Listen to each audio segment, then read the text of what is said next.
Our next speaker is actually already here, and I'm going to ask someone to make sure the PowerPoint for Rick Dunham is up.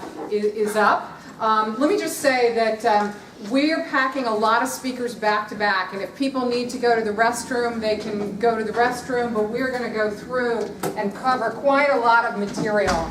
I've known Rick Dunham, I don't know how long I've known Rick Dunham, but it seems to me it's at least 20 years. I've known him through when he was at Business Week, and he's been covering politics for Texas papers, and now he writes for a large number of newspapers where he covers politics. But he's also very well known in the press community because of all of the reporters. There is an elected thing called the President of the National Press Club.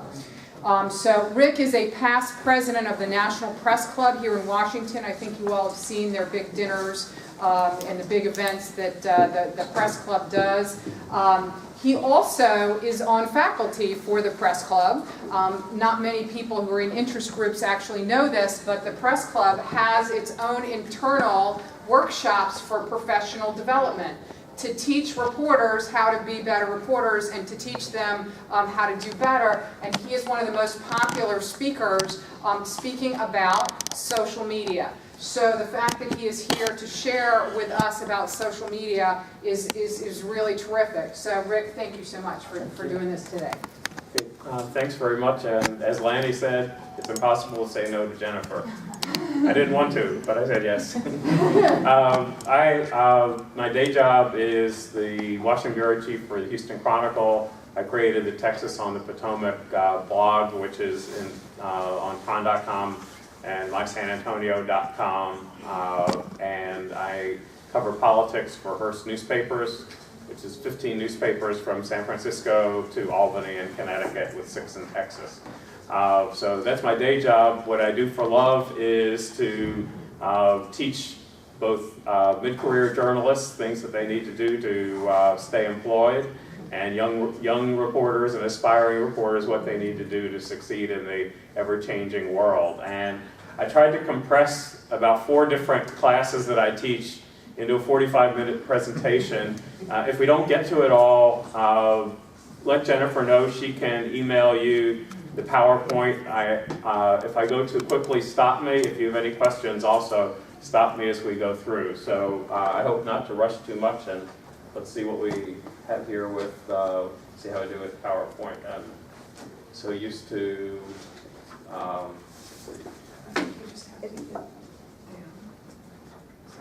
Just the space bar. Yeah, Space bar. there we go, all right. I'm one of those who now has all the eye toys, and I'm so used to playing around on the screen that I sometimes forget going back and forth between a pad and the screen. But quick one on why social media is important, and I think this sort of plays off what Lanny said. Lanny was dealing primarily with mass media. I'm going to talk social media. More than 100 social media platforms. Some use words, photos, graphics, video, interactive tools, or a combination of them. Information is shared more often now than ever through mobile devices as opposed to computers, but both. Social media is characterized by its immediacy, its organic growth, and the lack of hierarchy. And that I have found, especially with companies and most of all governmental bodies, is anathema to them. They can't stand the complete lack of control in social media. It's one of the things that makes it exciting. It's also one of the things that no matter who you are, means that you have to watch to try to make sure it doesn't spiral out of control. It's a democratizing device, but it also can lead to misinformation. I mean, Lanny gave a perfect example right there at the end, and it's really hard. And I know I made a mistake last week in a tweet. I tweeted too quickly to get it out there, and I corrected the tweet, but already a dozen people had retweeted me, and so I learned a really difficult lesson, which is, once something's out there, it's hard for you to control it, even if you say, sorry, I made a mistake. So, let's see. impact. It's changed the way we communicate. I could say that in the news business, it definitely has changed the way we communicate and the way we write. It's a preferred communication method for people under the age of 30. I have 5 nieces and nephews. None of them read a daily print newspaper in hard copy. All of them are really up to date on news and information. Social media is how they get it. It's being used more frequently by older people. A lot of it is social, to connect and reconnect, but also to get information. It's the tool of choice for causes, like just about everybody in this room. 22% of Americans use social media sites several times a day, and social media site can be anything from Twitter and Facebook to a blog platform. People are following brands more and more, and brands can be a commercial product, brands can also be an organization. Increased 106% in the last 2 years, so it's not just people talking about what they're doing or what they're eating. More than 1 billion people worldwide use Facebook, so it's 1 out of every 7 people on the planet. 30 billion pieces of content per month, 70 languages. Twitter has 500 million users, and they've posted 163 billion tweets. So it's a lot of words, even 140 characters per shot. And about 500 million people use YouTube each month to access videos. More than 4 billion YouTube videos are seen. Again, a lot going on there. So if I'm gonna do this as if we're just starting, and if you already have a social media presence, you can think about this for adapting social media presence. But I think the most important thing when you're starting is decide why you want to use social media, and to create a personal mission statement. And I have done this for everything I do, whether it's my own social media presence or Texas on the Potomac, which I try to create a brand, and it's sort of we're different than Politico, but we sort of wanted to be what Politico is to national politics. We wanted to be the go-to site for Texas politics. We're a little less horse race and a little more substance than Politico, but it's the same kind of idea. Right from the beginning, I had a mission statement, and I knew what I wanted to do on social media for Texas on the Potomac. So decide what kind of community you want to build, and what your target audience is. Is it people you want to inform? Is it people within your own community, or is it both? All social media is not the same, so tailor your message to each platform, and the best use of each platform. What you do on Twitter is going to be different than what you do on Facebook. What you do on LinkedIn is going to be different. And if you use some of the photo sharing ones, that'll be different too. Think about how much time you or your staff should be expected to spend on social media and what the trade-offs are. You can spend all day on it. I mean, it is a time suck. It is addictive to many people. So you really do have to figure out what is it that you want to do. Think about, have realistic expectations. Social media is not a panacea. It's not going to do everything you want. It doesn't cost money like paid advertising, but it's not going to do everything you want. It's a means to an end. It's not the end into itself. I'll quickly go down the leading social media platforms in terms of number of people. Facebook, 1 billion users. You share personal updates, news, images, videos. Facebook is trying to meld just about everything else that's out there so that you don't use the other sites. So it started with sharing personal updates. Now it's added all the other things. And I think as Twitter evolves, as some of the competitors evolve, Facebook will continue. YouTube, again, 500 million unique visitors every month. You share videos. Twitter, 500 million users, 200 million tweets per day, which tells you, even though 200 million is still a lot, it means that a lot of people are on it to read, a lot of people are not on it to tweet out their opinions or information. Google Plus, 400 million registered users, and I use that number because we really don't know how many people use it. I like Google Plus. It's still in formation, it's still evolving. In it, you build circles, so it's your own small communities. It's a really very nice, user-friendly way to share information, but it hasn't figured out where it's going. So I just say it's good to be there and evolve, and you should evolve with it. LinkedIn, 175 million users, great way to share personal professional information. Tumblr, 150 million users, allows you to create personal blogs around breaking news or yourself, however you want to do it. Dropbox, 100 million users, you share files or images. This is really good when you're collaborating with other groups or other individuals within your organization. Flickr, 75 million users, share images and slideshows. WordPress, there's 74 million blogs, so it allows you to create blogs, whether it's business or personal, professional. Reddit, 43 million users. You can recommend articles that you've read or other items on the internet to others. And Pinterest, 25 million users, largely sharing images like Google+. I say it's evolving. Pinterest, I think, is about 75% women. So again, if you want to target women, Pinterest is a good source. And other platforms to watch, these are sort of hot new ones they haven't developed yet. Vine, very short videos, you can tell your story 6 seconds at a time. Instagram, which was bought by Facebook, is a photo platform. You can alter images, edit your images, and they're worried about Vine, so they have really long 15-second videos. That's their way of competing. Again, both of these are going to continue to evolve, and they're going to align with other major platforms down the road. My favorites, the ones I use the most for my job, Twitter. Twitter seems to be a favorite of journalists and people who are looking at breaking news and information. Facebook, I really like to use. I use it personally to connect with friends, but I have a separate account for Texas on the Potomac, and we have a Hearst, DC bureau post, and that's a place for more intelligent conversation with our readers. I mean, when you look at our website and the debate on the website, it really is extreme and often isn't very deep.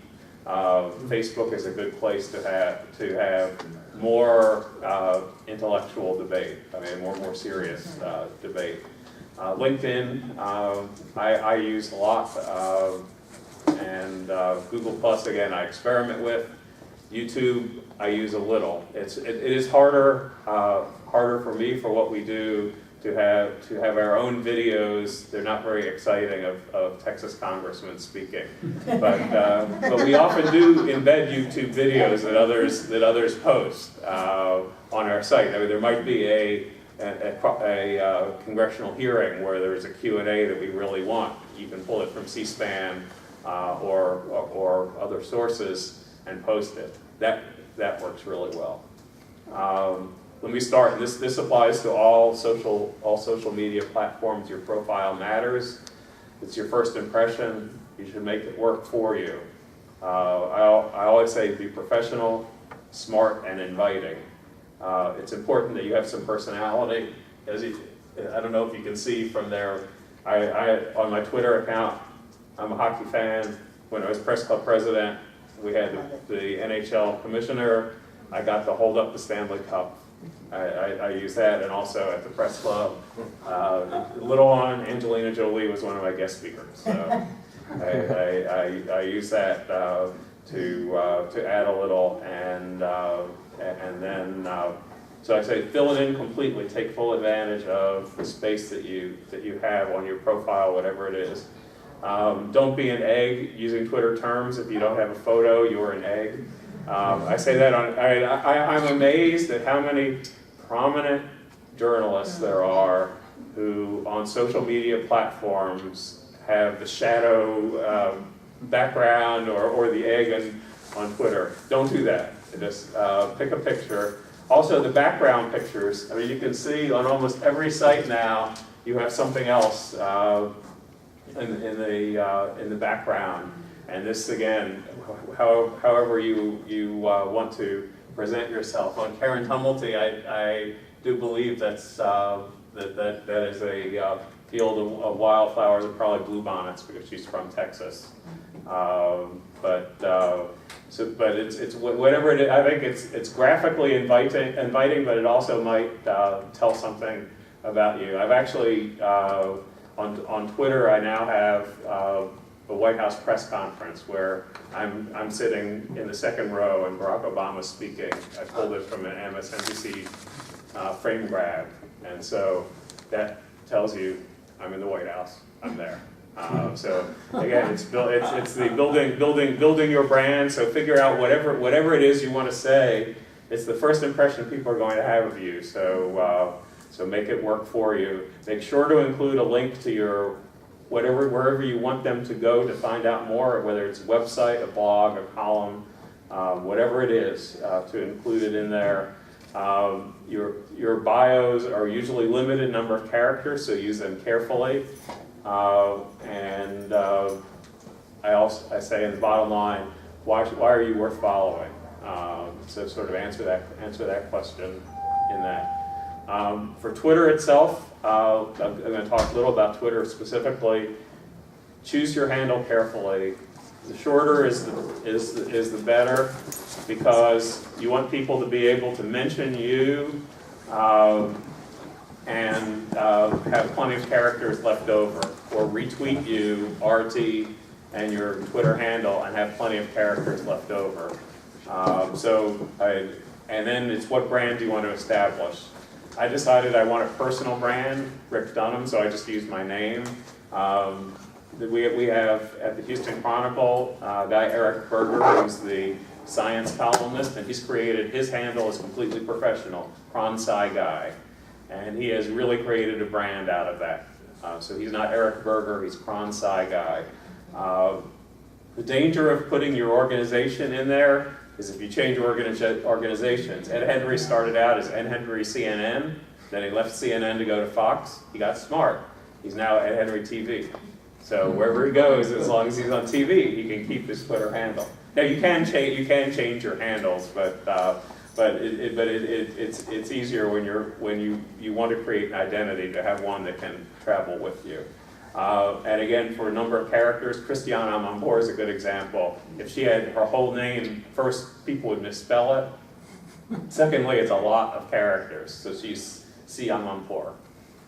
It's easier for Chuck Todd or Jake Tapper. They can have their whole names.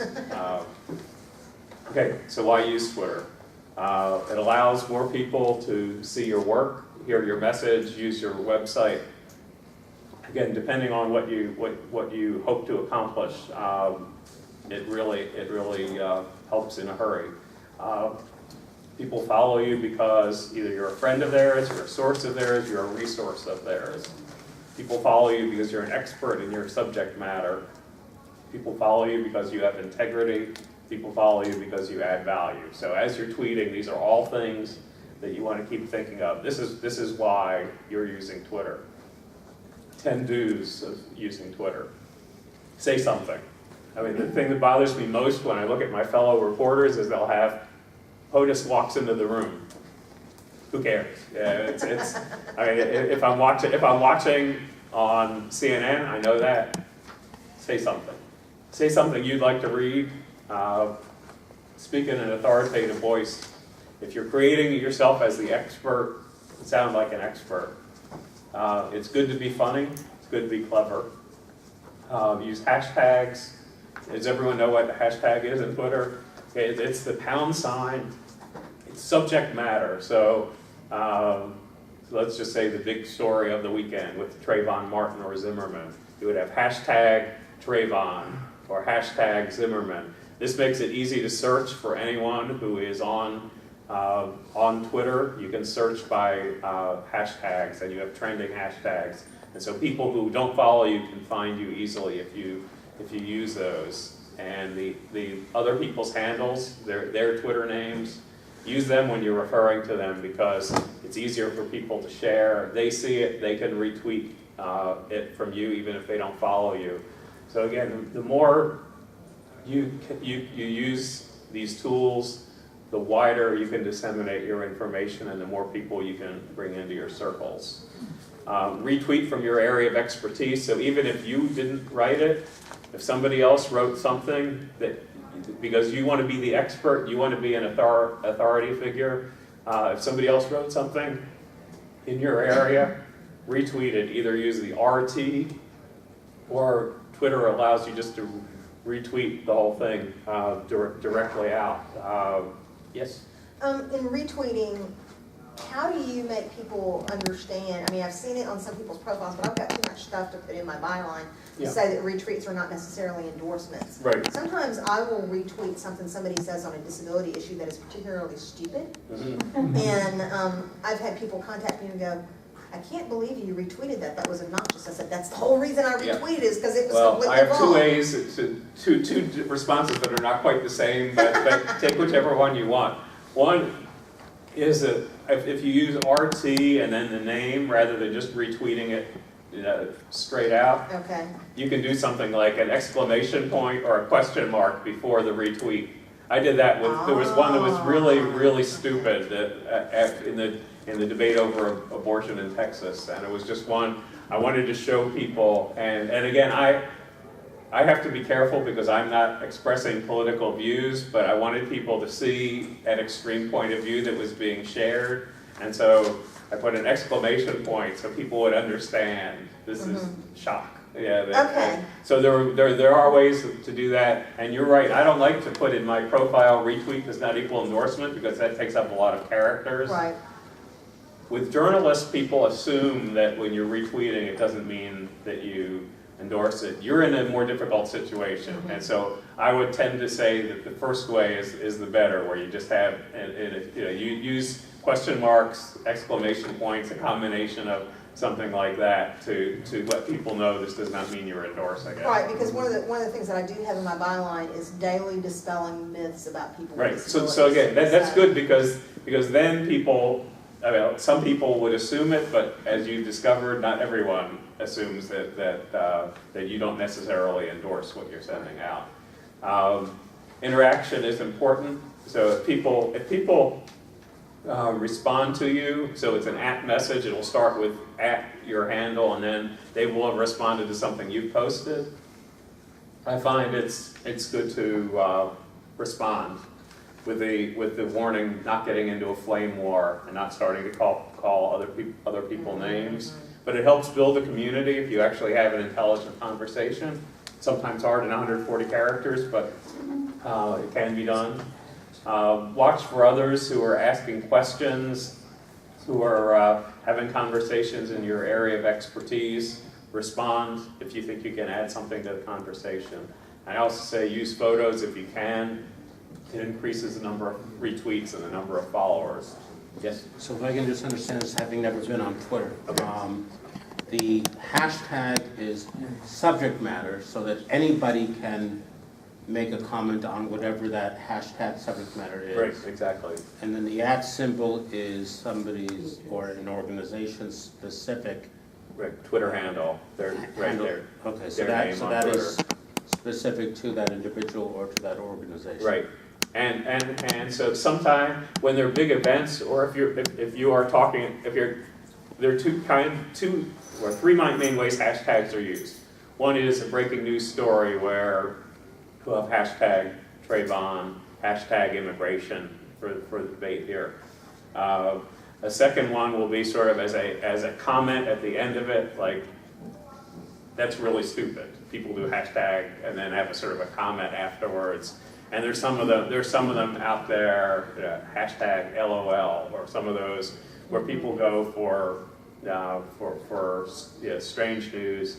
And then there are hashtags if you are creating an event, or if you want people, when there's breaking news, say the Texas primary election, we will say use the hashtag TX primary or TX election for the general election, and then that means it's easy for people to find. And you can also on your website you can collect all of the live tweets on a certain hashtag and have it live on your website. During the Roger Clemens trial, the baseball player who was accused of lying to Congress, we actually had a live Twitter feed with people who were using the Clemens hashtag.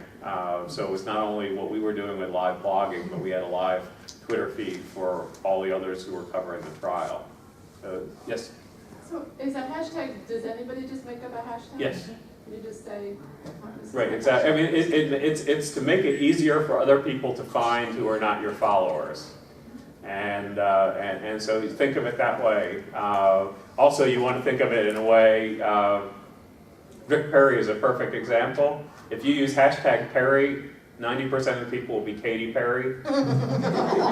So if you're doing it with Rick Perry, I always do hashtag Rick Perry, because otherwise if people are searching for Perry, they're not gonna find it. Or his handle is @GovernorPerry, so I also sometimes use that. So if people are looking for everybody who's tweeted about @GovernorPerry. 10 don'ts of tweeting. The first 5 I take from an article. These are mostly journalism related, but they can apply to you. No profanity, no vulgarity. Secondly, dangerous to express extreme political views. I like to say the CNN Middle East bureau chief was fired after she tweeted about the death of one of Hezbollah's leaders, and she said, "One of Hezbollah's giants I respect a lot." She lost her job, and the funny thing, I guess, if you could call it funny, is that she's now a social media consultant. Don't stick your foot in your mouth while you're tweeting. One journalist did. Laura Logan had to outdo Anderson. I mean, that's pretty tasteless. Yeah, I mean, you can ruin your name and your brand in 140 characters or less. So that's why I say these are my don'ts. I say don't ever. I should put this in there. Don't ever tweet if you're tired or if you're under the influence of substances. Yes, or mad. Well, or mad. Yes.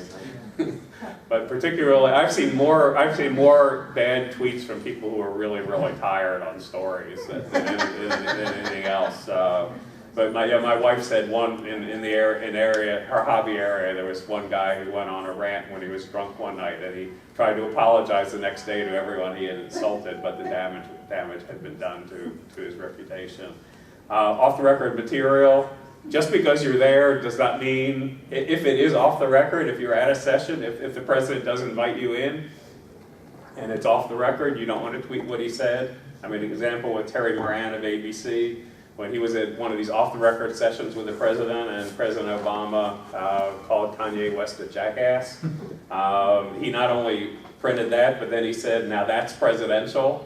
Bad use of humor too, but it was all off the record. He kept his job, I mean, just barely, but again, it did him a lot of damage at the White House, if not necessarily among the press. Yes. Do you find that in social media, like with these tweets, I find with me, my handle is @DCBellOnWheels. Mm-hmm. And then when people find out that I have a disability and that I'm a Republican, I have people that attack me who would never dare say those things to my face. Do you find that in the don'ts of tweeting, that another don't would be, don't say something on Twitter that you wouldn't say to somebody's face, or that? I would say that, yes, Yeah. but a lot of people, I mean, Twitter. You're probably going to get there. I get attacked all the time for being either liberal media or right-wing corporate media, and so I have to accept it. It comes with it. I don't take it personally. Right. I also don't engage in those unless there's something I can say very clever and nonpartisan. Right. So yes, but Twitter is not as bad as on your website when people can do it completely anonymously. But you just have to accept a certain amount of attack that's going to come with the territory. I just find it, is that normal that people are going to hide behind their computer screen? Yes, it's very human, yes. And That's that's why I say Twitter is the lower level, and when you get up to Facebook and then LinkedIn, it's much less likely to happen. But Twitter is also where a lot of us can get our message out very easily. So it's both. I mean, it's both a major asset, but it's also a risk that we just have to accept. I mean, it's just there. And last one, personal rants, especially if you're doing something for a brand. If you're doing something professional, don't talk about the bad service you got from an airline. I see it all the time from political consultants and reporters just saying, I'm never going to fly, fill in the airline again. And I think it's dangerous, and I also think it doesn't add anything to your brand unless you want your brand to be somebody who rants about bad service.